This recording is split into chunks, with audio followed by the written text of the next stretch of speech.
যেমন দেখেন, যদি কোনো কারণে আপনার কমপ্লেনটা প্রত্যাহার করা হয়, যদি কোনো কারণে কমপ্লেন প্রত্যাহার করা হয়, মালিক ভাই আর 500 টাকা ইনভেস্ট করা হয়, বলছেন ভিডিও পেছনে।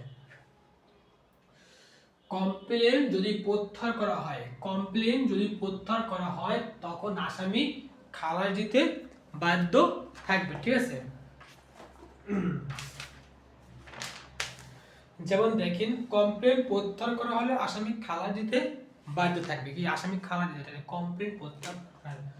কমপ্লেন প্রত্যাহার প্লাস আসামি খালাস, ঠিক আছে। কমপ্লেন ব্যতীত অন্যভাবে রুজুকৃত একটি ফৌজদারি মামলা কার্যক্রম বন্ধ করা হলে ম্যাজিস্ট্রেট আসামিকে কমপ্লেন ব্যতীত অন্যভাবে রুজুকৃত একটি ফৌজদারি মামলার কার্যক্রম বন্ধ করা হলে ম্যাজিস্ট্রেট আসামিকে মুক্তি দিতে পারেন, ঠিক আছে। তাহলে কমপ্লেন প্রত্যাহার আসামি খালাস পাবে, ঠিক আছে। কমপ্লেন যদি প্রত্যাহার করা হয় সেক্ষেত্রে আসামি খালাস পাবে, আর কমপ্লেন যদি রুজুকৃত করা হয় বা ফৌজদারি মামলা, একজন চিফ জুডিশিয়াল ম্যাজিস্ট্রেট দণ্ডাদেশ বিরুদ্ধে আপিল হবে চিফ জুডিশিয়াল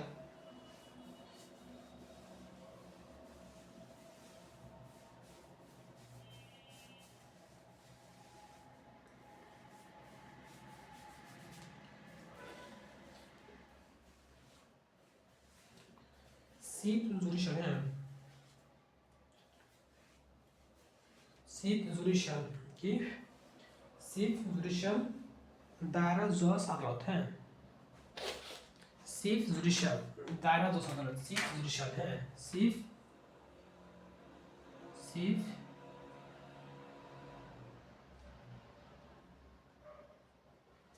জুডিশিয়াল।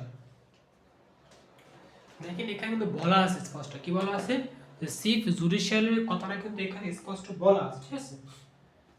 তাহলে কমপ্লেন ব্যতীত অন্যভাবে রুদ্ধকৃত একটি ফৌজদারি মামলার কার্যক্রম বন্ধ হলে ম্যাজিস্ট্রেট আসামিকে পারবে। আর একজন চিফ জুডিশিয়াল ম্যাজিস্ট্রেট দণ্ডাদেশের বিরুদ্ধে একজন চিফ জুডিশিয়াল ম্যাজিস্ট্রেট আপিল করতে পারবে জেলা দায়রা জজের কাছে, দায়রা জজ আদালতে পারবে। কি দিতে পারবে? দায়রা জজ আদালত। তাহলে চিফ জুডিশিয়াল ম্যাজিস্ট্রেট, তাহলে কি একজন চিফ জুডিশিয়াল ম্যাজিস্ট্রেট, ঠিক আছে। Chief judicial magistrate. দেখেন একজন চিফ জুডিশিয়াল ম্যাজিস্ট্রেট,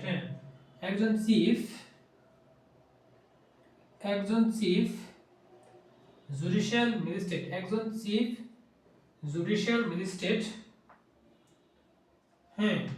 মানে অপরাধের বিরুদ্ধে আপিল করতে পারবে দায়রা জজ আদালতে। দেখেন দায়রা জজ আদালতে।